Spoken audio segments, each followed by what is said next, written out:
What's up, ladies and gents? Welcome back to another video. With Way Brothers, I'm Cody. I am Nate, and today we are going to be talking about our current top 10 games. As of 2021. As of 2021, December of 2021. Disclaimer, there's still like 2 weeks left in the year, so potentially we could find another game that will oust one of the top 10. At the time of this recording, I will definitely play more games in the next 2 weeks, but I don't know that I'm going to encounter a new game that's going to encroach on my top 10. Yeah. I want to play Nidavellir hopefully by the end of the year, but I don't know if that's going to oust anything. To me, it doesn't feel like a top 10 game. I haven't played it. I know how it works. It definitely seems fun, and I do want to play it. I don't know. Especially looking at my 10, I'm like... Yeah, you made a good point earlier that when you look at like what is my personal top 10 or my number 10, like could that be jumped out by what I know of Nidavellir? Hey, you haven't played Nidavellir. I don't think so. But this is not about that. It's not about that. But Nate, we've been gone a while. We have. Well, one of us mostly has. You've been gone a while. You were gone for 8 months. Yeah, I have been. I was out of the country for 8 months, from March all the way through October. And in that time, Cody made good use of the time, doing some fun videos, the dark times, and some of those. A lot of unboxings videos too. And shout-outs for Kickstarter games and things like that. Yeah. So made good use of the time. Good. Had fun. And now I'm back in time to do our slam bang finish for the year. Which means it's not the dark times anymore. It's the light times. For now. All right. Welcome back, Nate. I feel like we should shake hands. Welcome back to Way Brothers. Screenshot. Another good year. Okay. So yeah, let's talk about our top 10 games, Cody. Yeah. How do you want to talk about? What are you thinking about? What am I thinking about for crossover? What do you? How many crossover? would you guess that we're gonna have? I'm gonna look at my list. Because here's a bit of a disclaimer. So we've been in the hobby for about 2 years, like actual hobbyists. Yeah. For about 2 years. Yeah. We've been playing games longer than that. Don't worry. Definitely. But for what we would consider ourselves as true gamers. Yes. About 2 years. And so actually, a lot of the games we've played are very, very much the same. So basically only 2 years of experience, so not a ton of games. I mean, I feel like we've played a lot. Yeah. But not a ton. And then obviously we've all played mostly kind of the same games as well. Yeah. So there's definitely a high chance of crossover, I would say. That's true. I mean, two thoughts with that, because in the realm of games we've been playing, we've purposely been trying to play games as close as possible to the top 100 on the Geek, aka Board Game Geek. So more or less. Yeah, probably most of them are going to be fairly applicable to all y'all fans out there of the gaming hobby. Applicable. Yes. Relevant. Same thing. I had a second thought, but I already forgot what it was. I'm sure it's very important. Oh, it's the fact that we both we have moderately different tastes. Yeah, actually, I would definitely say we do, though. Yeah. So I think we're going to have some fair diversity in our games. So what do you think for crossover? What would be your guess? It's hard. Man, it's hard to say. I'm guessing... You only have 10 options. I know. I feel like... Looking at my list, I feel like there's 6 that are possible. 6? But I think that's unlikely. I feel like there's probably some other games in there that you aren't thinking. So I'm going to go with 4. Honestly... 4 crossover. I think there are 2, maybe 3. All right. That's my conservative guess. I bet all the games I'm thinking of at least made your short list then. Like top 20 maybe? Yeah. I would guess also. In fact, I would guess probably almost your entire top 10 made my top 20. Nearly. Actually, no, I don't think. Anyways, doesn't matter. Well, let's get down to number 10. My number 10 is inarguably the most beautiful game on my list, and inarguably has one of the worst components of all time in any game. I had a guess, and now I don't have a guess anymore. And also one of the best components at the same time. And this is Abyss. By Bruno Catala and somebody else. I forget. I think it's a two designer team there. Abyss is an incredible game. It has some very interesting mechanics in it. I love this idea of you're flipping over 5 cards, and you're using these cards to buy more powerful cards. So you kind of draft those ones you flip over. But when I flip over a card on my turn, everyone else gets a chance first to buy that card. And if nobody buys it, I get it for free. Okay. And if I don't like it, I can flip again up to 5 times on my turn. Very cool. I love that so much. It's very good player interaction. And it's just, like I said, it's a beautiful game, and I think it's really solid. There's some luck, but really not that much. I think it's mitigated really well. And it's just a blast. I mean, every time I just think about the game or play the game, I'm like, man, this is just so good. And it's kind of gone in and out of my like 9, 10, 8 area to 11, 12, 13. It's always kind of been in that area. Okay. And so yeah, it came in right at 10. Nice. Yeah. I'm gonna be honest, man. I've only played it once, and it's been a long time. Yeah. Since I played it. I remember did not liking expect it. this one to be on yours at all. Yeah, I definitely remember liking it. It had some. Again, I don't remember that much about it, but I remember it being like having some unique mechanisms. We definitely need to play it again. Do you want to know what I remember the most about it? The face on the face on the board. Well, I'm sorry, on the cover. Not the face. No, not the face. You know, like when you hear a song or eat a certain food or smell a certain smell at like a certain point in your life combined with some other event. What, did you have some sort of traumatic experience with No. this? It was Kirsten, my wife, made this like fancy enchilada casserole thing for the first time ever, and it was so good. And we much better than the game. That's what he remembers. I know, we had it while playing the game. Okay. So now whenever I think of Abyss, I immediately think of that enchilada casserole. Never mind. My number 10 is not Abyss. My number 10 are your wife's enchiladas. All right, my number 10, enchiladas. Nope. What is your number 10? What is my number 10? My number 10 is Tapestry, ladies and gents. Wow. Really? Yeah, How many times have you played expect Tapestry? that? I did not expect that. I feel like you've maybe played really? it 3 times? I feel like I've played it about 5 times. Because you forget, Nate. Well, I guess we only played it once, but you let us borrow it while you were gone for 8 months. I did. So we pulled it out once for that entire time. Okay. But it made your top 10. It made my top 10 because then you brought it over like 2 other times. You should have played it more when you had the opportunity. I know, we should. It's just 10. I don't think Kirsten liked it too much. That's why we didn't really. It's definitely your kind of game. It is. Well, here's the thing. It's an action selection game where there is never the same action you can choose. Every action you take is except for very rare circumstances where you can go back on a track and then repeat a thing. Yeah, but there's like 4 different tracks you're going around, and you can pay resources to advance on one of the tracks, and depending on which track you choose and which spot you move on to, it's a different action you take. And because of that, the rulebook is like really small. Super small. But then like the companion reference material for all the different actions are like just as big as the rulebook, because that's There's where multiple all the of information them. is. Yeah. And you know what I love? What's the coolest thing about that game? One of the coolest things is that after a year or so it had been out, they collected data from all these people that played the game and who won with which factions, and the ones that they won the most with, they actually nerfed a little bit. And so there's this reference sheet for every single faction saying if you start with a couple extra resources, or if you actually start with one less resource or something, depending on your faction. That's pretty cool, like actually. Adjustments. And that's like very cool. Well, it's a resource online, right, that you can reference that's updated. Because they include a physical resource in each game, but obviously if you have the 2017 version, then it's a couple years old. But yes. 7, it's not that is old. awesome. I thought it came out in 19. Maybe it was an an odd number. So sure there 19. You go. All right. Could be 2011, 2013. No, it couldn't be. All right. What's your number 9? My number 9 is a game that I have played physically maybe 3 times. Physically? Yes, but that I have played virtually at least 10 times. Okay. Do you have a guess? Yes. Well, actually, I don't know if you own the digital version of this. I'm going to guess Terraforming Mars. Incorrect. I've played that game like a million times in person. Oh, wait, no, you own that, don't you? Yeah, I do. Never mind. My number 9 is Root. And Root is an incredibly hard game to find people to play with, I find. I think I've played it once with you, and once with a sibling, and once with another sibling, and like nobody wanted to come back to it. Okay. I think Root is another very ingenious design. It's a war game, but on a very small scale, and it has all 4 of the factions are asymmetrical, but asymmetrical to the point that every single thing you do on your turn is almost entirely different than what everybody else is doing.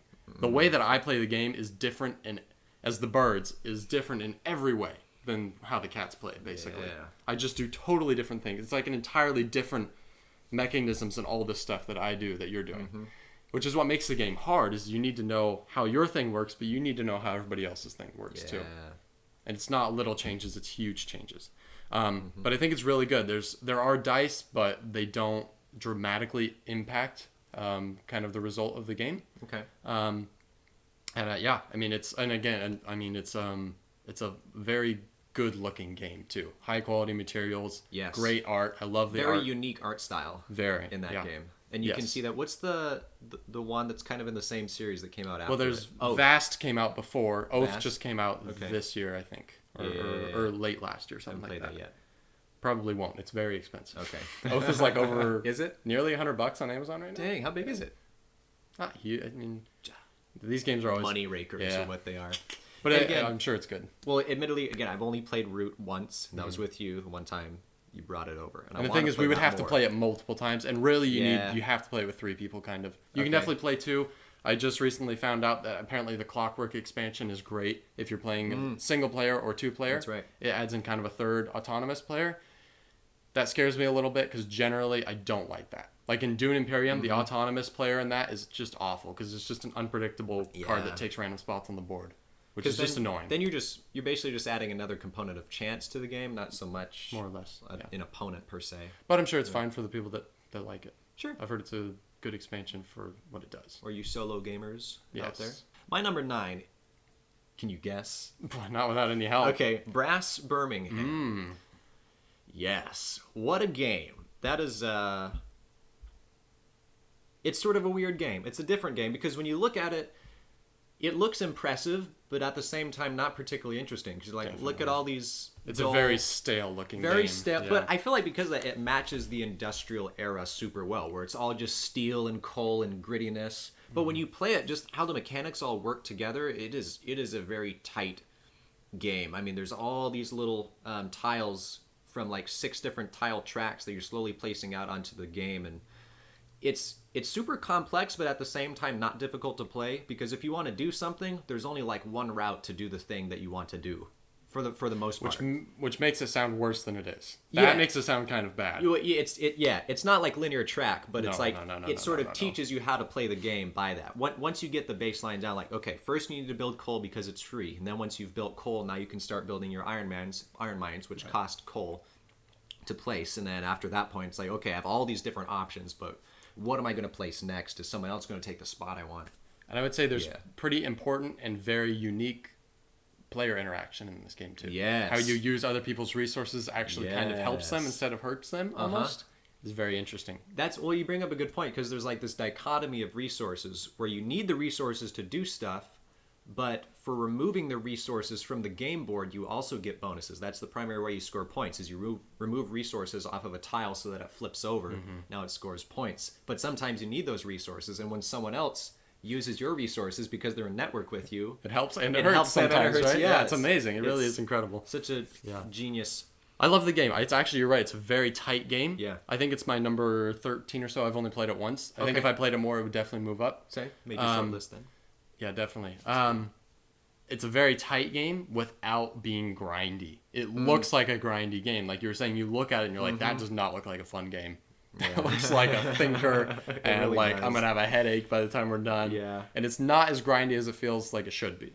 Yeah. Once you start, it even feels like it should be pretty grindy when you've got this board with all these, like what do I even do, But actually, it's not that hard to pick up. And I think my first game, the only game I played, I won actually on a tiebreaker, which was kind of cool. Yeah. It was 130. Yeah. Kirsten and I tied at 130. Yeah, that was crazy. Super high. Yeah, very good game. I will say the grind is just setting up the game, because you have this pile of tiles and you have to sort them all out. But beyond that, it's worth it. It's not bad. It's worth it. Yeah. So Nate, what is your number 8? My number 8 is a game that I have played more than just about any other game. This is a game that has been mentioned but is not a crossover. That is Terraforming Mars. Well, not a crossover yet. It's true. Could be on your list. Good old Mars. Yes, Terraforming Mars I've played a million times. I've had it for about a year or so. I think I've had it for a year and a half, but I was gone for 8 months. So kind of only had it for a year. So yeah, it doesn't really matter. Right, what a great game. I mean, it's primarily a card game, really, but there is quite a bit of board interaction based on the cards that you play, generally. There's like 6 different resources you're producing. I think it's best to play it with a card drafting mechanic, so you mitigate the luck. Otherwise, you can just draw really sucky cards, or just cards that don't work with kind of the strategy you're going for. I mean, if you're drawing like plant or like animal cards and microbe cards halfway into the game, and you haven't been investing in that at all, those are useless. So many cards in there. Right, there are multiple tracks. Yes, hundreds of cards in that game. Which is good, actually. I like that. I like that variety. That you're only going through like half the stack through a full game. Yeah. But definitely drafting, if you have the time for it, is the best way to do that, so that you are mitigating that. Otherwise, people can draw really powerful cards that work well for them, and you might draw just crappy cards that don't work for them. I don't think I've played a drafting variant of that. And it doesn't that sounds super appealing. It doesn't take too long, because you're only getting 4 cards every round, so it goes pretty quick. Okay. Okay. Yeah. So Terraforming Mars, great game. I would say, especially with colonies, the colonies expansion is what puts it at this. It might drop a couple without colonies.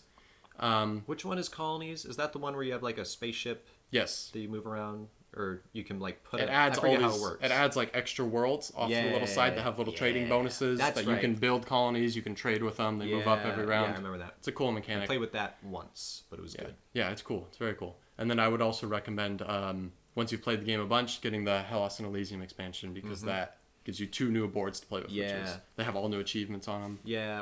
What's the other expansion with like the delegates? Oh boy, Turmoil. Yeah, Turmoil. Turmoil, I've heard mixed. What'd you feel? How'd you feel about it? It was like pros and cons because there was this extra mechanism that interacted with other things in the game because depending on how you placed in it, it would give you a certain bonus in a thing.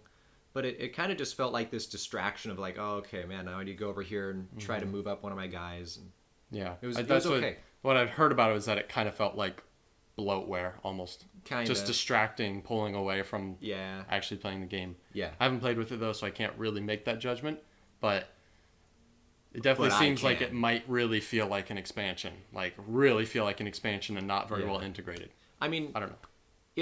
If you like that mechanic, if you've played that mechanic in other games and you want to experience that and you really like Terraforming Mars, then sure, add it.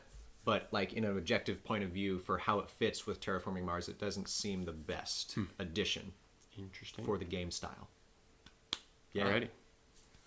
What do you got? My number 8, Nate. Do you have any little teasers for me? How's that? Wingspan.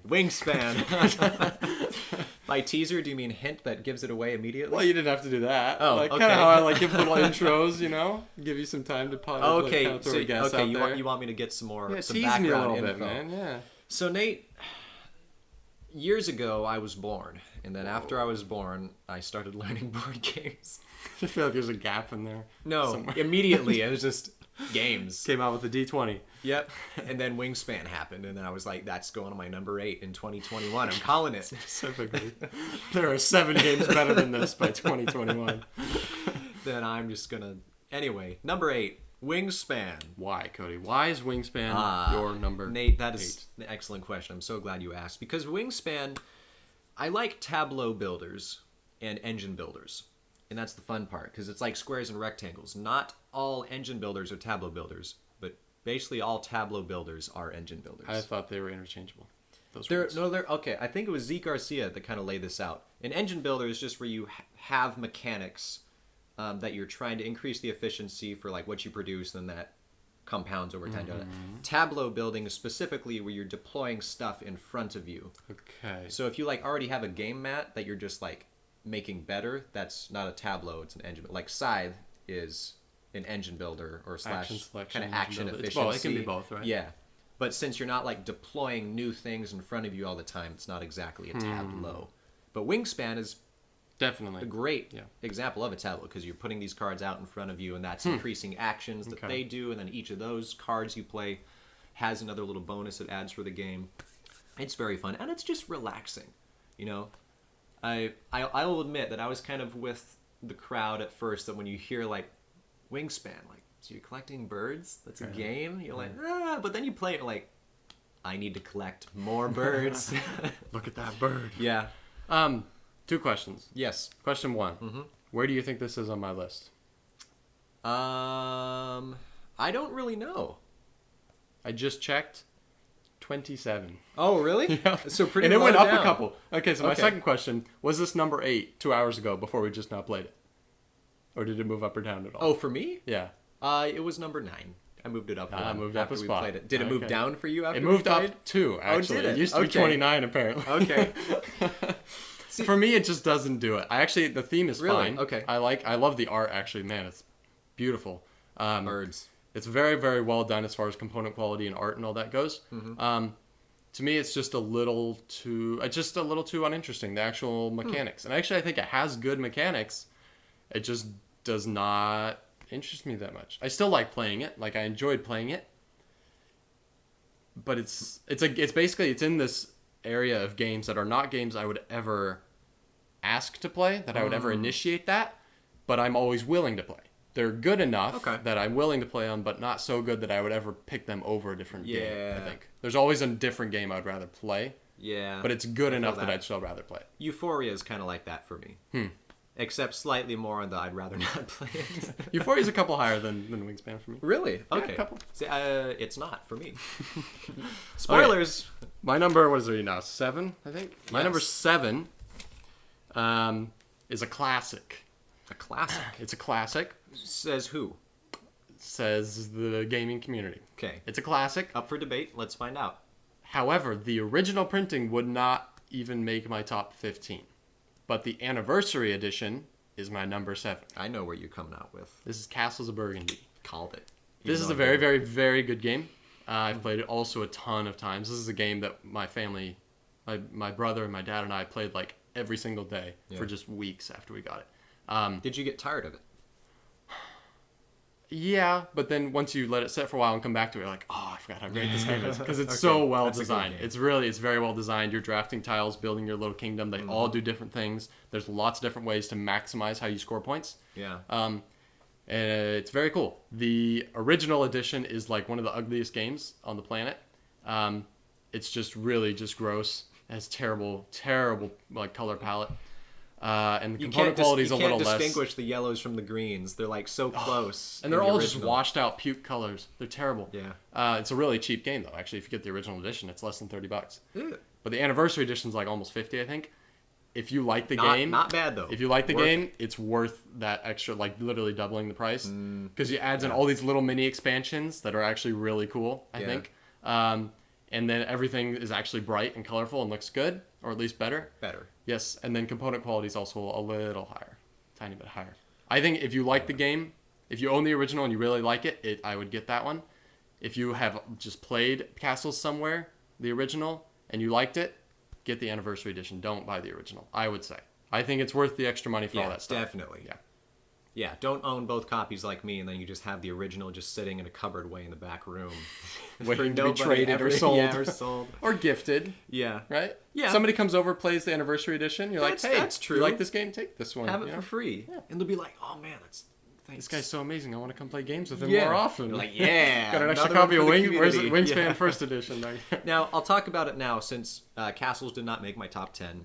It's probably like I thought it didn't. I thought it was 15. It's, I'm less thrilled about it, but not that much less thrilled like for you, Wingspan, where you dare to put it down like 27. It's probably like 14 or 15 for me. I kind of need to refine the teens. But probably my main beef with the game, which perhaps is unavoidable for the mechanics of it, ready to shoot you down, is let's say you play Castles for an hour and a half, right? Okay. Yeah, let's say like from setup to take down and playing the game, you're an hour and a half. Okay. I'm willing to bet that you will spend. Don't even with me after you bring up You will brass. spend a third of that time, 30 minutes, setting up the game and taking down the game and maintaining the game as you go, because you have to swipe off the things and put on the new ones. Okay. Brass does Has not also take that much has a time. very bad maintenance phase. Not really though. It's pretty bad. Well, what do you make? There's only like one between the two eras. all you do is take off the ones and then count up points, and then you go up. Sucks. Like you're scoring points. You're not like resetting the board as much. It is worse than Brass Birmingham as far as all the minutia goes. But that's why it's about the game, dude. No, I'm just saying that's my main beef with the game. But is that beef affecting your rating? A little bit. Yeah, a little bit. Not a super huge amount, but that's a thing of the game for me. You know, as they say, that's a thing of the game for me. Your list is invalidated. Says with him. this crappy criteria. What is that? What? Everybody, it's about the game. Hit man. me up in the comments and show me some love. Show me some the support for game. this. This guy. What is it? Why is this guy here? Dude, we have our should I buy scoring system, and one of the 6 categories for scoring the games is accessibility, which includes no, it's not accessibility. I think it was design, which basically includes like how you have to maintain the game as you play I disagree through. with that. Yeah, you don't think that's I don't a factor? think that factors into design. I think it does. I think I think it factors into whether I want to play the game or not. Like whether I feel like playing it or like I don't want to set that up. Like Civilization: A New Dawn is like, ugh, that's going to take a while to set up. Okay. It doesn't affect how I would rate the game though, I don't think. I think that's a mechanic, or not a mechanic. I think that's a factor into how well a publisher or a designer has created their game. Like if there's a mechanic you're like, wow, every round I have to like reset and shuffle like all these cards, because there are games where that's a design factor that could have been mitigated and made more efficient. And games that do that well, I do like more. But do you think they could have done that with castles? I don't think so necessarily. I'd have to sit and think about that. I'm sure you'd have to change multiple things. It's not like you can change one thing. Yeah, you gotta change a lot of stuff about the game. Maybe even the nature of the game. I don't know. Yeah. Valid-ish gripes. It's valid. All right. It's valid. What's your 7, Cody? Let me find out. I remembered earlier. My number 7. Okay, so you want me to like play this up a little bit? Give me a little something. Okay. So we don't have a catch-up palooza like the Dice Tower does, but we do have what we call the board game weekend, where Nate comes over and stays for a couple of days, and we play a bunch of games. And since he was gone for 8 months, we caught up on a bunch of games. So it was one of those games that I had got in the time you were gone. Okay. It was your first time playing. We only played it once. Is it a West Kingdom game? Possibly. Okay. It's Viscounts of the West Kingdom. Okay, wow, top 10. Yeah. Yeah. What's weird on the Geek, I know that I think it's Z Garcia, or maybe it's Mike. It was one of the guys in the Dice Tower thinks that the weight rating is trash. Or maybe it was just Tom. It's Vassal anyway, that hates Is it Tom? Okay, yeah. He thinks the weight rating is trash on the Geek. And I'll agree that it's not 100% accurate, but I think it gives a fair idea of like what to expect for literally weight of the game. You and I talked about this where you cannot have an objective score for something like that. And it does its purpose of at least you kind of know the ballpark of about where a game is. I personally think that with such a vast number of people voting, some people are going to overshoot on how complex it is and some people are going to undershoot. I feel like largely that's going to cancel out. Again, not be perfect. But all that to say, Paladins is listed as more weighty than this game, and for a while I kind of thought that was true, but then we played it again last time, I'm like, man, there's like so much. I would say Viscounts is definitely a little more. Turns are a long time. Yeah. You need an entire player mat to be able to track what you do in a turn, because you do like 4 or 5 different maintenance things. And you do have to plan out what you're going to do. Yeah. And it sounds like I'm complaining about the game, but no, it's actually more an ode to the game, because I love it. It's like there's so much you do on your turn. First, you like deploy a card, and depending on the card that you deploy is going to change where you move your guy to have certain actions available to him. It then determines some ongoing abilities you may have until like the next turn.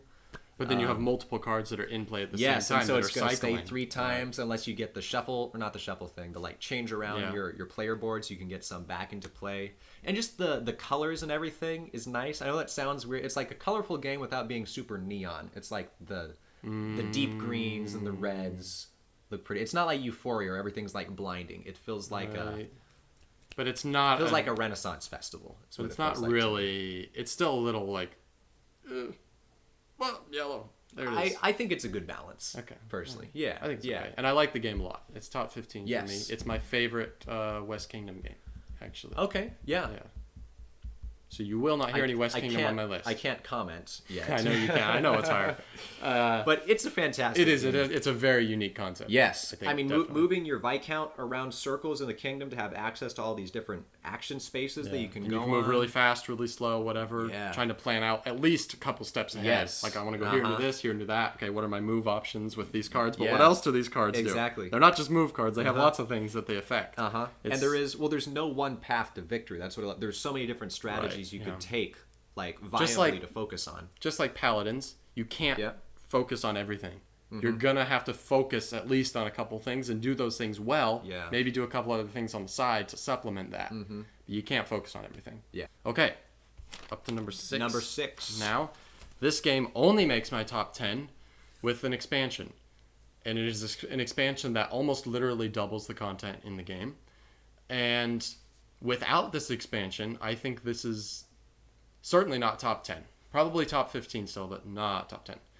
This is a Stonemeyer game, and this is Viticulture with the essential, both literally and otherwise, Tuscany expansion. Yes. Well, you need the essential edition, and then you need the Tuscany expansion. So you need both the edition and the expansion. Right. Because I think the original didn't have the Grande worker. Did not, no. Trash. Which is an essential component. which is why it's in the Essential Edition. Indeed. That game, Viticulture in and of itself, is a solid game. It's good. Probably not in my top 10 without Tuscany. Tuscany just like, wow. That almost revolutionizes the game. It solves some of the little problems with it, and then it is literally doubling the content. Almost literally doubling the content. So it's really, really cool. Great, very... I don't know if it's very tight, but I would say it is solid, at least, as far as worker placement games go. Yeah. It's not like it's always down to 1 point. It could be. Usually somebody's like, usually before like the round before the game ends, you kind of know who's going to win. And then the last round, you're like, whatever, I can't score enough points. I'm not going to beat this person. But Tuscany changes that a little bit. It kind of did. Like, there are more ways to score points in Tuscany. Many. So you can like kind of pull some things out at the last second and sneak some extra points in. Whereas in Viticulture, like if somebody's multiple points ahead of you going into the last round, you're like, it doesn't. Hopefully I can fill 2 orders this round. Yeah. So. Well, with Tuscany, I mean, without Tuscany, your primary method of earning points was filling wine orders. But in Tuscany, I remember a round where I got like 8 points on one turn, and none of them were from filling wine orders. There's like 3 different things. I don't really remember exactly what it was, but it was like, Tuscany, this is And if cool. you've only played Viticulture, that probably blows your mind, because you're like, that's how you get all your points basically, is from orders. So yeah, it definitely changes things in a very, very good way. And it adds on a whole other board with 2 more seasons, which is just crazy. Yes. Which is just crazy. Well, is it? I know it's 2 whole seasons. I guess it adds 2 seasons, but it splits some of the actions from the previous seasons into, and then it adds some new ones. Yeah. So yeah, it adds in a lot of very cool stuff. Yes, highly recommend. Indeed. Well, Nate, my number 6 is another West Kingdom game. Well, I know. Can you guess which one? I'm pretty sure I can guess that it's not Architects. That's very good. Paladins of the West Kingdom, baby. It's when I first learned Viscounts. So I first learned Paladins, then I learned Viscounts, then I think I learned Architects. When I learned Paladins, I was like, this is awesome. And then I learned Viscounts. I'm like, this is slightly more awesome. And then over time, I was like, I enjoy Paladins more. Paladins feels... Where Viscounts has so much going on, which isn't necessarily a bad thing, there's just so much going on. Paladins, I feel like, condenses the strategy within that to where you feel less overwhelmed and slightly more in control of, like, a light just went out. It did. Do you want to take a pause? No, we'll get back to that. Okay. We'll have a nice stopping point for you guys. In Paladins, there's, like, still multiple routes that you can take to victory, but it doesn't feel like you're forgetting all these random side ways of things you could be doing. It feels more condensed, but not necessarily less strategic. I'm not sure if I'm explaining that super well, but it feels slightly more of an enjoyable game to me while not dropping really any strategy. Here's the thing. I actually expect the opposite thing from you. To me, it seems like Viscounts and Paladins. Viscounts is the game that the more you play it, the higher it goes. And Paladins feels like the game that the more you play it, the lower it goes. I feel like there's more inherent replayability in Viscounts and more of a learning curve. And so the more you play it, I feel like if you like it, it would almost have to grow on you more every time you play it. Whereas Paladins, once I've played it once, I feel like I've kind of already experienced everything it has to offer. And it's still a good game, and I still like it. Yeah. But I feel like there's more room to grow and learn and experience Viscounts than there is in Paladins. So it seems to me that actually initially you would say Paladins is the more enjoyable one because you could wrap your mind around it easier. But then in the long run, it feels like Viscounts is the one that would come out on top. Yeah, it wasn't exactly that for me. There is a lot of stuff in Viscounts, but I think when compared to Paladins, it starts feeling just a little bit more like fluff. And again, I'm not beating against the game because obviously it's top 10 are like one apart, but just for some reason, like, I find myself wanting to play Paladins more. That's just fair. It's okay to like a game. Yeah, it's a brain bender, but still a great experience. Let's fix that light. All right, and we're back. We're back. My number 5 is a game I already mentioned earlier, actually as well, and complained about a little bit because of the setup. This is Civilization: A New Dawn. Now, this is with a huge caveat. This game without the expansion, the Terra Incognita expansion for this is absolutely necessary. Without that expansion, this is like maybe top 20. The base game itself has some problems. It has some balancing issues. The combat really sucks. And it's fixed with the expansion, and it's actually fixed really well and makes the game not just fixed, but like way more enjoyable. the game itself is, like I said, it's just a pain to set up. There's so many things you got to organize and all this stuff. But I mean, first of all, it has this great mechanic of you have these 6 option cards. The further up they are, like the further to the right they are, the more powerful and useful they are. Yeah. But as soon as you use it, it goes all the way back and everything else slides. That was on the left of it. I did like that. Such a cool mechanism for trying to balance when to do certain actions. And they all have a terrain associated with them. So you can only move on certain terrains when you use that card, depending on how high it is. It's just genius. I like the maps too. They have a lot of variety. The game's going to be super different every time. You have so many map tiles that you don't even use very many of them when you play. And then, like I said, the expansion is just like, it adds an exploration and adding new tiles in during the game. The combat is completely revolutionized and fixed. It was way too powerful and way too easy to just wipe people out and stuff in the base game. But this is the problem with this game. I think it's really a very solid game. I like it a lot. The problem is, because the base game has inherent problems with it, you really should only buy the game if you're also willing to buy the expansion. Now you're looking at least $70, maybe close to $80. So that is kind of that's a bar to entry in my point of view. If somebody told me you need to get both to really enjoy it, it's like, nah, $80. I can find better things to spend $80 on. I'm buying Feast for Odin now at that point. So, but it is a great game. Yeah. It didn't get a lot of love. I think people just didn't like it that much. Maybe part of that would be some of the brokenness in the original game. For that reason, I feel like the expansion probably didn't get a lot of love either, a lot of attention. People probably just dismissed it out of hand. They're like, base game, whatever. I'm not spending $35 on an expansion. Yeah. But really, it's a very solid number 5 for me with that expansion. I wonder if the motif of being based off of a video game gives it a certain impression to people. Usually if you have a game that's based off of some sort of other property, whether it's a movie or a game. But see, the thing is, this is a Civ game, like an actual Sid Meier's Civ game, in a line of Sid Meier's Civ games. And the ones before it have been very popular. Into board games? Yes, you're talking? Specifically. Okay. Like Sid Meier's Civilization from 2010, I want to say. That sounds right, 2010. Was really popular. I don't think anybody really cares that much for it anymore, but it was really popular. This one just never really gained that popularity, I feel like. Okay. Yeah. Yeah. I think it was also considered a little lighter than the previous Civ game. So people were like, oh, another Sid Meier's Civ game. Yeah, some like grindy. Yeah. And then it was like, it's not that complex. I think people were just disappointed in that. Okay. So that card mechanism, super cool. I do remember loving that card mechanism. Yeah. Because then it brings it down to, I have these, 6 cards? 6 with the expansion, yeah. Okay. So at least from the one I played then, 5 cards. Yeah. Where each thing is a different action, but you need to figure out when is the best time to wait to do this action as opposed to doing something else. And also what I love, it forces you to use cards that you would not maybe normally use. It forces you to select actions that you might not normally select. So you can get the other ones. Like, this stupid foreign trade card that I don't want to use is all the way at number 5, and I need to get my number 4 to number 5, so I have to use it, you know? Yeah. Now, there are some little things that let you switch cards around and stuff without actually spending them. Those are cool. Okay. But yeah, that's what I like about it too. It's like, okay, I'm forced to do certain things, like forced to actually experience all of what the game has to offer. So I like it. Yeah. Didn't make my top 10, but that's okay. You've only played it once, also. Right? I played it twice. Okay. It didn't leave a super big impression on me, but I do remember liking that mechanic. I just need to play it more, I think. Yeah. No crossovers yet? Is that right? I don't think so. I don't remember. Yeah. Well, we'll go through the list. I don't think so. That's crazy. Speaking of crossovers, got a guess? Terraforming Mars. Yes, Boom! Terraforming Mars.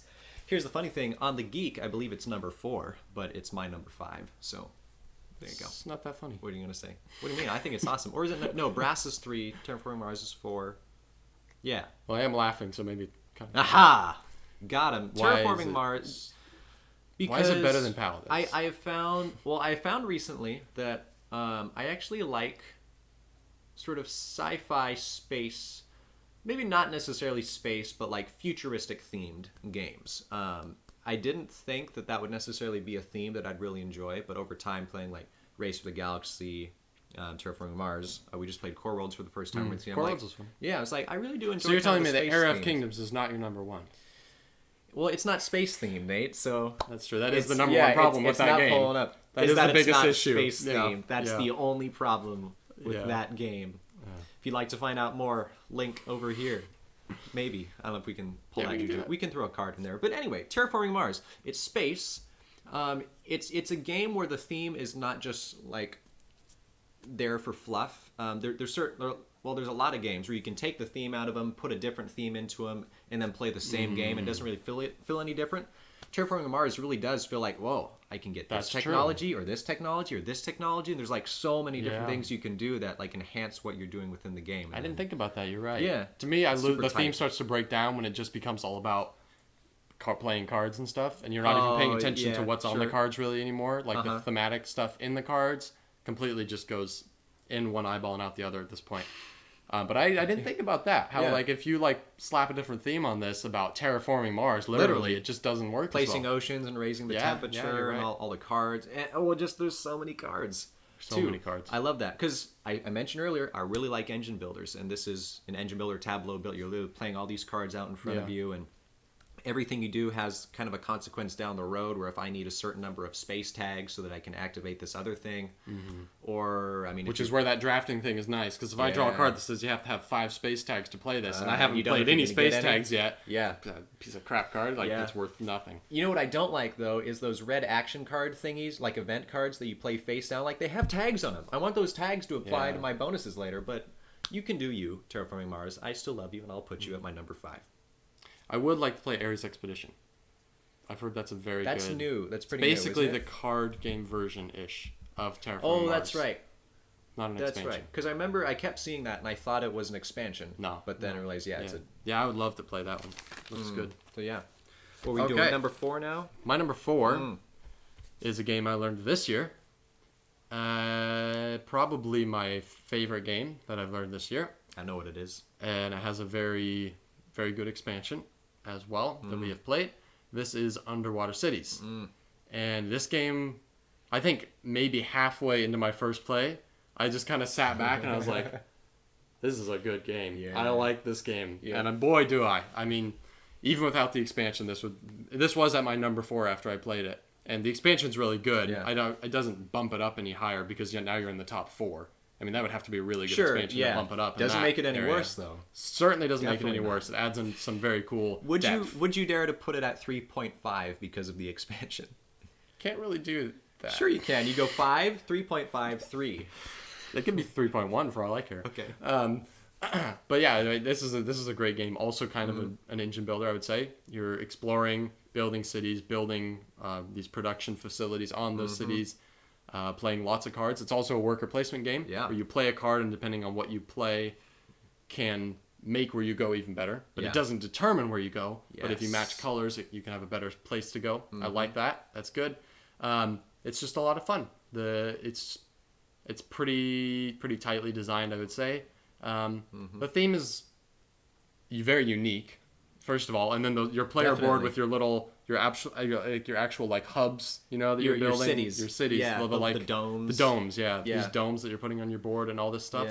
Very cool. Really very great cool. production value in that game. Yes. I mean, I guess it's primarily the domes, but especially if you get the expansion, if you get the New Discoveries expansion, where you got. I wouldn't say really boards. Great. Yeah. Really great is like most Stonemaier games are really great. That's true. This is pretty good.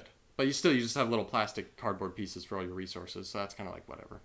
But then like all the buildings are like different colored little, like you don't normally see those little circular circle things. Usually they're going to be like some cardboard token or something. I would say it's definitely good. Yeah. It's above average. I guess you're right. I guess the resources, maybe there's cardboard. Maybe there's a good upgrade pack. There's definitely an upgrade pack. There's got to be. Yeah. Very good game. Yeah. Love it. I agree. I'll get to that. I bet you will. Yeah. But let's get to your 4. My number 4, another crossover here.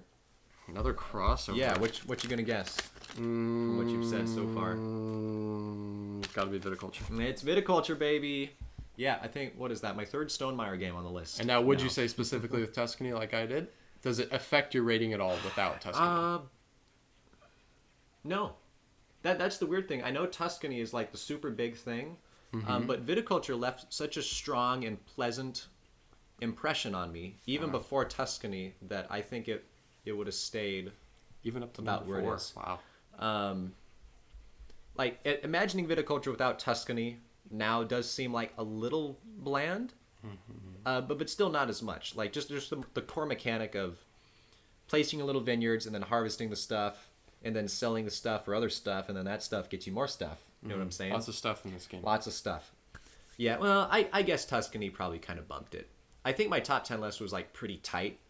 That bumping up from number 5 to number 4 is like such a tight gap that Exactly. I don't know if Tuscany would have dropped it down that much. Kind of like what you were saying, how Right, with underwater cities, adding new discoveries didn't necessarily bump it up super much. But yeah, I think it was the second Stonemaier game I ever learned, because I started with Scythe and then got Viticulture. And again, it's kind of like Wingspan, where you're like, so you're growing grapes and you're making wine. Like, that sounds super impressive. But it's a super well-designed game. Fantastic worker placement, especially the concept of having the grande worker where you can kind of hold them back, and then if someone else goes somewhere, you can take it. It's kind of your trump card a little bit. Yeah. Very cool. But even when you play the grande worker, if there's a space available, it still does occupy a space. So you can prevent someone from putting their basic worker there if there's a certain number of spaces available. But it's got yet another unique worker placement game. Yes. Yeah. Yes, indeed. It is mildly annoying if you can only play a 2-player game and there's only one spot available for every location.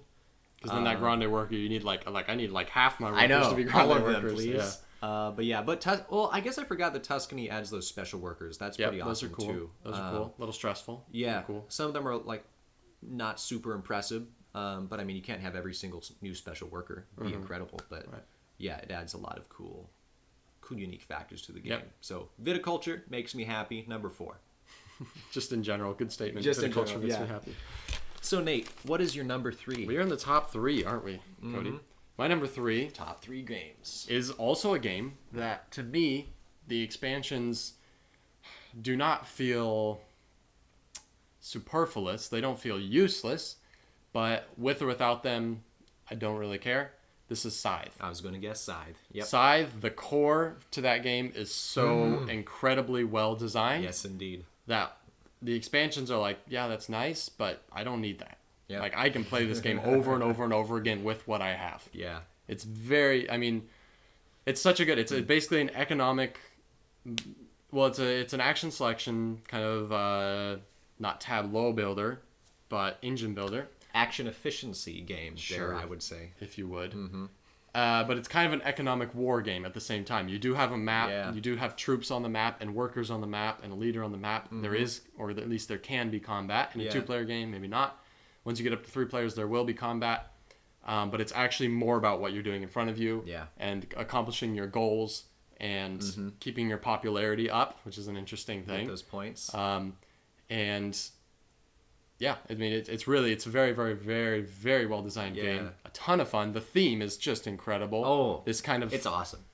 Not really, kind of steampunk, but just kind of like alternate reality with mechs kind of. There's like another word for it, something else punk. That's not it, but it was like there's steampunk and Daft Punk. Daft Punk, yep, Frost Punk. Yes, and punk rock. Punk rock. Yeah, that's what it is. It's a punk rock game, right? Just like Janus Stegmaier. But very, very, very good game. Indeed. Invaders from Afar expansion is really, I would only recommend getting it if you really feel like you need more factions. If you're only playing 2-player games, both of those factions are not good for 2 players. Yeah. I would say, anyways.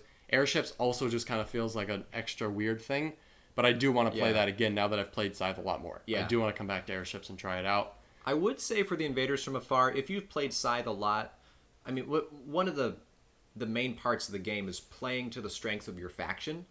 And as you get used to playing all the different 5, it's pretty awesome to add 2 more new factions because you have a different starting area, different strategy. They all have their own abilities. It is, except I would say that if you're only playing 2-player games of this, both of those are kind of geared towards more people being in the game. Yeah. But if you are playing routinely 3, 4, 5-player games, definitely. They're cool factions.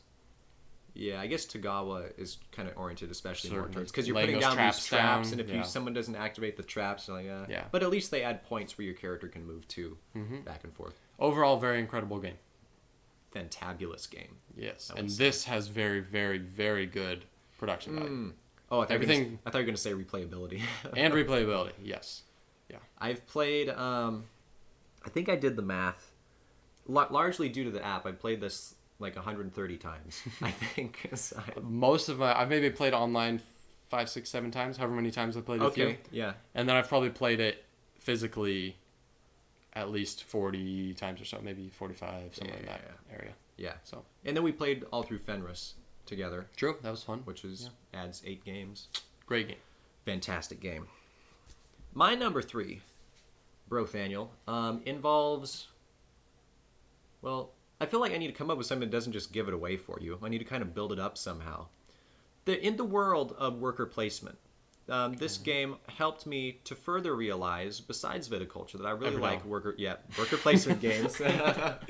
Everdell, delightful little creatures, such a fantastic theme. I mean, the artwork in that game is incredible. It's a game that it's this weird dichotomy of there's a lot of strategy going on, a lot of frustration sometimes, but at the same time, when you sit down and you look at the board and the little artwork of the creatures and the layout of everything, you're like, it's okay. It just quells all those murderous, exactly, anxiety-induced thoughts that you have. Yep, because maybe you'll play the fool into my spot. Now I have -3 points. I'm like, dude, I have a dungeon. I was waiting for you to play the fool so I could put him in the dungeon, so the cost of my next thing is 3 fewer resources. But I wouldn't do that if you had a dungeon.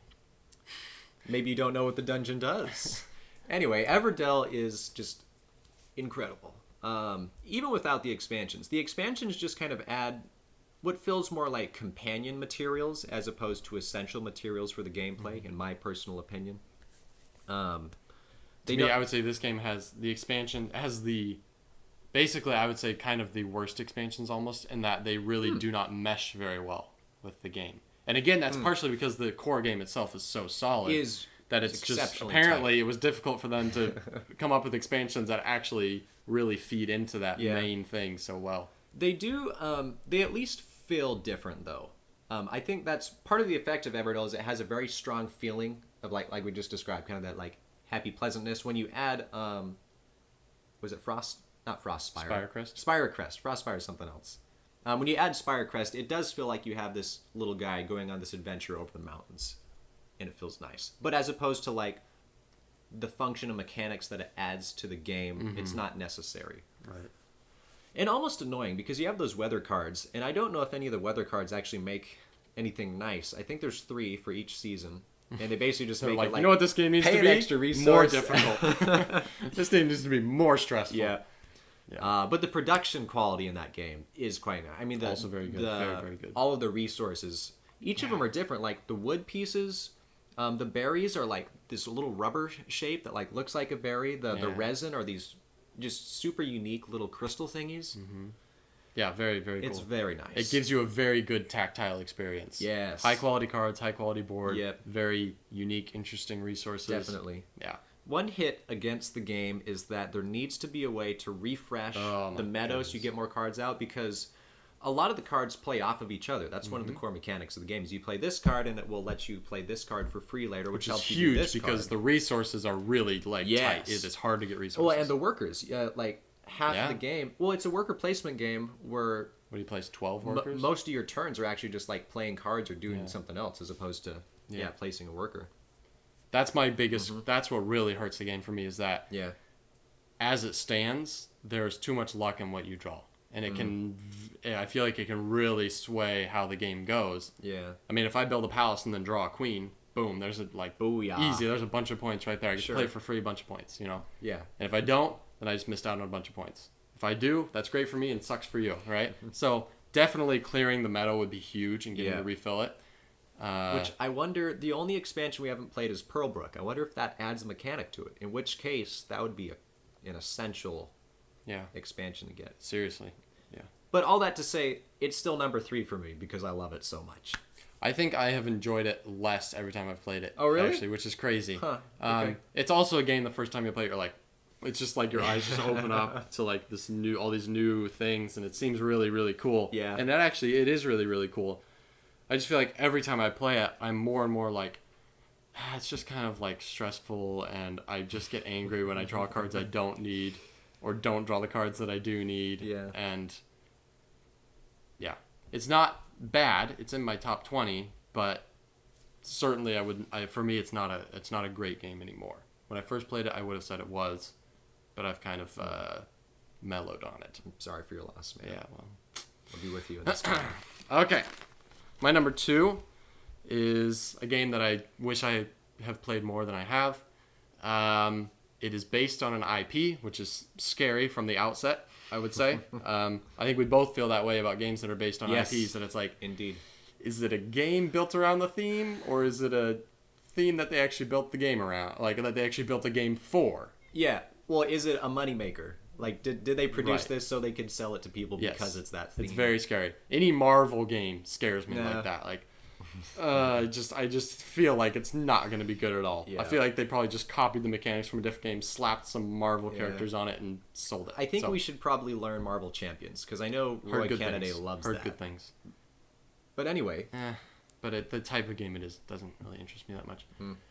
This is a deck builder worker placement game called Dune Imperium.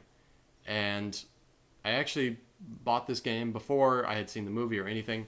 And because I started getting really excited for the movie, I saw the beginning of one of the trailers and I was like, that's a movie I'm going to watch. Not going to watch the trailer. I'm watching that movie. Now I'm going to go buy all the books and read all the books to get ready for the movie. Yeah. And I'm going to buy the board. I went all in, you know?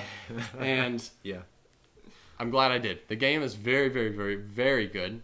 It's a deck builder that's a very slow deck builder. You don't get a lot of revolutions through your hand, a lot of cycles. But the worker placement thing is really, really cool. You have different factions that you can gain influence on. The combat is very unique, where you are recruiting little troops and you can keep them in your garrison after you recruit them, or you can send them into the combat to get these rewards. And there's lots of extra ways to affect the combat. And the production quality is very, very good. The art is super cool. It has artist renditions of all the characters and stuff from the actual movie and so on. And I am anxiously awaiting the expansion that released over a month ago, and I have not received yet. Because you pre-ordered it, Because I pre-ordered it through a local store, and everything's backed up right now. Yeah. Very sad. Good but I'm excited for that. I absolutely adore the game. Wish I could just play it more. That's my only gripe. Have not been able to play it enough. It is a good game. I think I've only played it twice. Yeah. So this is not against the game. This is a personal thing for games that I enjoy. I found that I like games that have, I suppose, what feels like you can accomplish a fair amount on your turn and a fair amount of things over the course of the game. Games that have, basically, Dune Imperium, you get to 10 points, the game is over. I like games that are like scoring in 50 to 100. You like end game condition, not win condition. Yes. Well, yeah. Because we need to make a video about this. We're talking about end versus win. I prefer end conditions, because I don't like games where it feels more like a race, and then like, oh, okay, well, if I got second place, basically everything I did didn't really count towards a victory. Whereas opposed to if I lose a game, like let's say we're playing Terraforming Mars. Let's say I lose. But I still got like 87 points. It's like I feel accomplished and that I did all this stuff. And on a turn, I can do multiple things. Whereas Dune, you can't do what feels like a super big deal, like a lot of things on a given turn. Right. Except for what you're doing does count a great deal towards the end game, because the end game is just 10 points or maybe a couple more, you know? So it's not a bad game, but I just found that's why I don't really like Euphoria that much either. It's also whoever gets to 10 points, boom, the game's done. Yeah, you know, I would say this is a little better than that. In that, getting 10 points, you probably win. It triggers the end game. Sure, but you could have collected cards that give you points additionally after the game ends. Yeah. In Euphoria, it is just 10th star. That's it. Yeah. This game, at least, maybe hey, I got an extra 2, maybe even 3 points, and you ended the game, but I actually passed you up and won. Yeah. Could happen. Yeah. So yeah, not a bad game, just not quite up my alley. Number 2 for me, yes. I believe, because you just did number 2. I'm trying to think. Oh, I know your last 2. Okay. Oh, do you? Yeah. Okay. Yeah. Can you guess this is Underwater Cities. Scythe. Oh, wow. My number 2 for me is Scythe. I think for both of us, Scythe was the game that kind of got us really into the gaming world. It was what pushed us down the stairs. Yeah. Got it just about 2 years ago. It's just a phenomenal game. I love how intricate and how deep all the strategies are within it. It's not a game necessarily where you have to min max and like, okay, I need to balance and make sure I have a bunch of these, but then focus on these things. It's like as you play the game, your focus is going to be determined on like which faction you start as, what factions other people play as, which objectives cards you may draw. There's like so many things that like as you're progressing throughout the game, you really kind of have to be able to pivot and respond to certain things. And they're like, okay, well, I'm right about 7 or 8 popularity, but I could focus on this path of just crushing this other person with military. So I'm just going to forget about popularity and go down that track. And I just love how much... That would be a very risky way to play the game. It would be, but I mean, if you're Saxony and you get a comeback you could do that with victory, Saxony, right? And just completely, like, I'm going to be in the bottom tier of popularity, but I'm going to cut the game time in half and just end this game as quick as possible, right? But maybe you can't, because maybe the other people you're playing against were playing the popularity route, and if you end the game too soon, they're going to get a bunch of coin or something from other resources or other avenues. Yeah. And I love how intricate that is. Super solid. Super solid. Super solid. Mm-hmm. Dropping a super solid number 2 right here. Okay. My number 1 is, without a doubt, this is proven by science, the greatest game ever made. Also, proven by vote, I think, not science. One of the biggest games ever made, and one of the most annoying games to transport ever made. This is the kind of game that you want to have a room dedicated to it, or at least a table, that you set it up and you leave it set up. Otherwise, this game takes a cake for the setup and takedown time. Like, literally probably 20 minutes setup and takedown, maybe more. And this is, of course, the famous Gloomhaven. I bought this game kind of on a whim between myself and 2 of my siblings. Because we played, what was it, Legends of Andor. I hadn't touched Legends of Andor in ages. Right. They wanted to play it. They thought it was interesting. We all played it. So I am the reason, because I bought you Legends of Andor. Yeah. You're welcome. We all played Legends of Andor, and they both really enjoyed it. They're like, oh, we love this kind of role-playing, like, cooperative thing. And I'm like, yeah, but this is like the entry-level role-playing cooperative game, right? So I was like, hey, I've heard about this other game, but it's like over $100, so let's take a look at this. And oh my goodness, is it incredible. I mean, there's, what are there, 20, I want to say there's maybe 20 different characters that you can potentially be, but most of them are locked. You have to unlock them in different ways. It has this great card-driven initiative and action sort of thing where every card has 2 options on it. You play 2 of them, and then you pick a bottom action and a top action from each one. You're moving around it has all these different map tiles, so you build a scenario with your enemies, and you're moving around. And it's it's completely cooperative, except every mission you also have your own random personal goal that you're trying to achieve. And so as long as one person's alive at the end of the scenario, you win the scenario, generally. And so it's advance. Like, I could help them, but if they die, we'll probably be fine. And if I go over here and loot this tile, that would be really good for me. So good luck with that. I'm going to go do this over here, Yeah. But you're all still trying to complete the main objective. So that's great. Yeah. It's also great to be that player, which is the player I played as most of the time. Like, yeah, I think I'm going to go loot over here. Have fun with that. Screw that. I'll figure that out later. I'm going to go get some money. Because no matter what, I get to keep the money. So, it's a lot of fun. It's good to... It's a great game to really get a blend of RPG and board game. I think it does a very, very good job of blending those things. You can get items that you can use and potions that you can use. But it still is very gamey. It has lots of rules about how combat works and about how this stuff works. There's no dice involved whatsoever. It's a really, really, really flawlessly designed, I would say. It is kind of expensive, but hey, you're going to play it probably. I mean, a lot of people like it for its solo ability to play it solo. Yeah. Most likely you're going to play it with a party. So if everyone pitches in, 2-3 people pitch in, now it's not that expensive anymore, and you have a lot of hours of play out of this game. I want to say there's almost 100 different scenarios, and then you can do random 90. Setup. Yeah, 90-something. 90? You can do random setup scenarios too, where you just draw 2 randomizer cards that create a dungeon layout and an enemy layout. Yeah. And then I've heard the solo variant's really good as well. I'm not a solo gamer at all, but I've heard it's good for that. Yeah. If you're into that sort of thing. So, phenomenal game. Love it. and I really highly doubt that it'll ever not be my number one. I literally haven't played this game in a year, I think. I have not even touched it in a year, and it does not drop from my one. Because every time I think about it, I'm just like, that game is just flawless. It's just perfectly designed. It's just incredible and amazing. So yeah, I love it. I'm curious if it's going to become that for me. I kind of doubt it. So I've played just one session of Gloomhaven with you. I now own Jaws of the Lion, and I've been starting to go through that with my wife. So it's kind of like teaches you how to play through the first couple of scenarios. So here's the thing though, like with a couple of times I played it in different experiences, I'm not mega impressed. At least in the sense of, okay, here's the number one rated board game in the world. It doesn't seem like that to me. I'm not disagreeing with all y'all, because obviously it's popularly like the number one game, but what I've found for me is it doesn't feel super like a board game.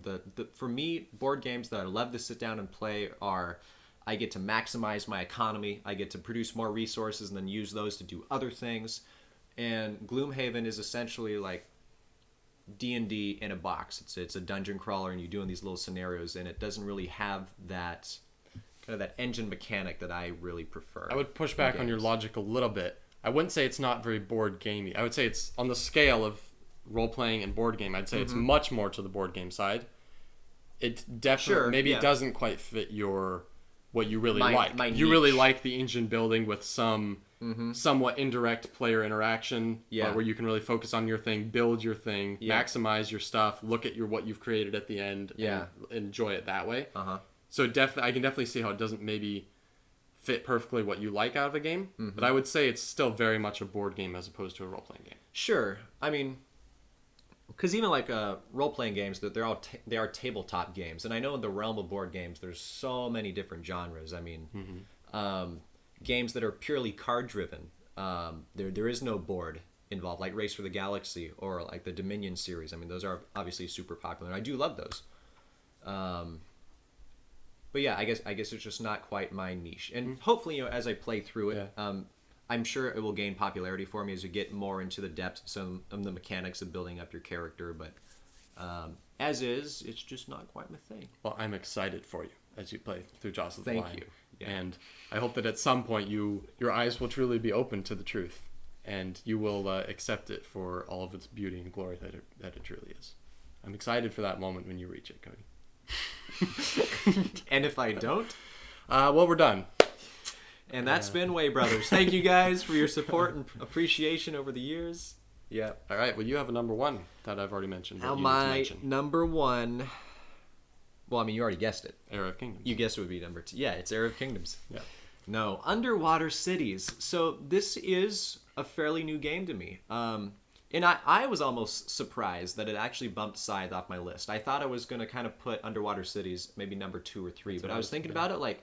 Because Scythe was my number 1 for the longest time. And I'm like, sorry, Scythe. And it kind of hurt because I felt like I had to stay loyal to Scythe. But I was like, no. Is that because it's so new? No. It's because it fits exactly what I just described, what I love in a game. It's even more than Scythe does. Yeah. Scythe is partially dominated by kind of moving around a map. There is still certainly all these mechanics of managing your own economy and what resources you need to find and produce, but you're kind of moving around these characters, whereas Underwater Cities is almost just purely that here's your board, here's the things you can build, here's access to all these other technologies and things. You're matching up these cards you can play to activate them if you go on a certain action that you can also use. It's like, man, it's just so beautiful. I do love it. Yeah. I do love it. But I wish I had bought it earlier. I feel like I'm not super lucky with games. Maybe it's because I don't research them super well. I see like that game looks fun, and then I'll watch like a Tom Vassar review and maybe like check it out on Board Game Geek. Like, okay, yeah, I'll get that one. And I'd say 3 times out of 5 that doesn't work out super well. Maybe 2 times out of 5 that will be a disappointment. 2 times out of 5 it will just be okay, and 1 time out of 5 will be like, yeah. And this was that 1 time out of 5 where it was on my watch list on Amazon for a long time. I mean, probably at least 6 months. And I just kept getting other games, but it kept like intriguing me. Like, it just sounds like a fun game. And then I kind of checked it out a bit more. I'm like, you get domes? You can put the domes on the map, and you can move them around. They do things, and you have to And pay to some feed of your them people. can be purple. They can be purple Or there's a even green. I've never had that. Yeah. Yeah. Well, I always build the third one, and then I take it first because it's that promo pack thing. But I got the game. Man, when did I get this? It's probably only 3 months ago, honestly, that I got the game. But it was like, this is incredible. I love this game. It's so beautiful. And I got new discoveries, and I just kind of started crying, but not really, because I'm a man and I don't cry, except over board games. Not on camera. Yeah, not on camera. And it just became my number one. Yeah. Yeah. It's a true love story. So thank you for watching another Way Brothers video. Way, of course, standing for Worrying about entropy. We have been enjoying making videos for you guys. Hopefully you've been enjoying watching them. Next year we'll have definitely more videos to come, and hopefully some more reviews and some more should I buys. Some hopefully. more sibs. Going to get some more sibs out there. Yeah. It's been a lot of fun making videos, and even more fun getting to experience the world of board games. Yes, indeed. I would definitely say that's been the highlight. So thank you guys for watching this. Check out our other videos in our channel, and we got lots of reviews and unboxings and also some weird stuff. Watch those too. Yeah, so go have fun watching. Thanks, guys. Thank you. You're awesome.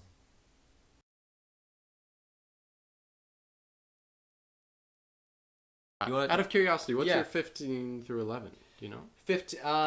Castles was probably like 14. 13, I think, was Dinosaur Island. I don't remember. So my 15 actually is a game I've only played once. Blood Rage. Okay. Is already at my 15. Viscounts is my 14. Yep. Brass, Birmingham Okay. is my 13. Champions of Midgard is actually my number 12. Interesting. And I really, really want to get the Valhalla expansion, but it's not really accessible right now. Okay. And then Stronghold 2nd Edition is my number 11, which I've only played twice because it's like almost a 3-hour game, but it's like a 2.5-hour game. So good, though. Just looking over here, Race for the Galaxy would be on that list. Would Arnak be on there? Vosterman's Varnak. Maybe. That's a possible. I'd have to see what else it would cancel out. Seven Wonders Duel, Isle of Cats, Dinosaur Island. Probably Architects of the West Kingdom. I think Arnak would probably make it in there. All my games are over there, in case you're wondering. That's why I'm kind of looking. I do not like Arnak that much. I would like to play it again, but to me it has the same problem that... What was it? We were just talking about this last time we were hanging out. Where it feels like there's... it has the same problem that Race for the Galaxy has, in my opinion. Where it feels like there's so much that I can and want to do with the game, but it ends prematurely. And it's like, I was just getting going. Yeah. Like, I was just like... It feels kind of complex. Arnak, not as much as Race, necessarily, but it feels like I'm really not experiencing it to its potential. Like, I'm just kind of feel like I'm starting to get started. There's a lot of things you can do. Yeah. So... It just needs a couple more rounds to play, I think. Probably. Like within the game, it needs maybe a couple more rounds to get that satisfaction. So I feel like on the side, I moved up on that track pretty good, but then I didn't get to do much attacking and card drafting and stuff. Yeah. You know. Yeah. So. Race for the Galaxy. I know you weren't super thrilled about Race, but I love Race for the Galaxy. Man, the game's ugly as heck too. It's such. But that's okay. So it's space, so it doesn't matter. Oh, it's even the 2nd edition. Oh, it's just sad. Before we end, we need to figure out if I was right on our crossovers. I was right. We crossed over on 3. I said 2, maybe 3. I thought we had 4. So Underwater Cities, Scythe, Viticulture, That's it. Viscounts. Nope. No? Viscounts is my 14. Oh, wait. Terraforming Mars. Wait.